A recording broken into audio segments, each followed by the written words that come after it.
বুধবার সকাল ৯:৩০। ধবধবে সাদা পাঞ্জাবি আর লাল দাড়িতে হাসি মুখে বাংলাদেশ মেডিকেল বিশ্ববিদ্যালয়ের প্রিজন সেল থেকে বের হলেন জামায়াত নেতা এটিএম আজহারুল ইসলাম। দীর্ঘ ১৩ বছর পর মুক্ত বাতাসে তার সঙ্গী জামায়াত আমির ডাক্তার শফিকুর রহমান সহ বিভিন্ন পর্যায়ের নেতাকর্মীরা। এর আগে সকাল থেকেই হাসপাতালের সামনে জড়ো হন বিভিন্ন পর্যায়ের নেতাকর্মীরা। কারামুক্ত আজহারকে নিয়ে শাহবাগে শুকরানা সমাবেশে যোগ দেন জামায়াত আমির।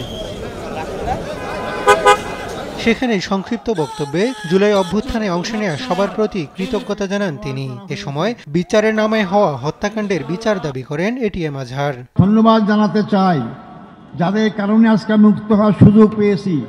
সেই ৩৬শে জুলাই অর্থাৎ ৫ই আগস্টের মহা বিপ্লবী নায়কদের জন্য আমি ধন্যবাদ জানাতে চাই। তাদের অক্লান্ত পরিশ্রম আন্দোলন, তাদের মাধ্যমে স্বৈরাচার ফ্যাসিস্ট সরকারের পতন হতে বাধ্য হয়েছিল। পরে জামায়াত আমিরের সংক্ষিপ্ত বক্তব্যের মাধ্যমে শেষ হয় শুকরানা সমাবেশ। সেখান থেকে হুডখোলা গাড়িতে মগবাজারের জামায়াতের কেন্দ্রীয় কার্যালয়ের দিকে মিছিল নিয়ে যান নেতাকর্মীরা।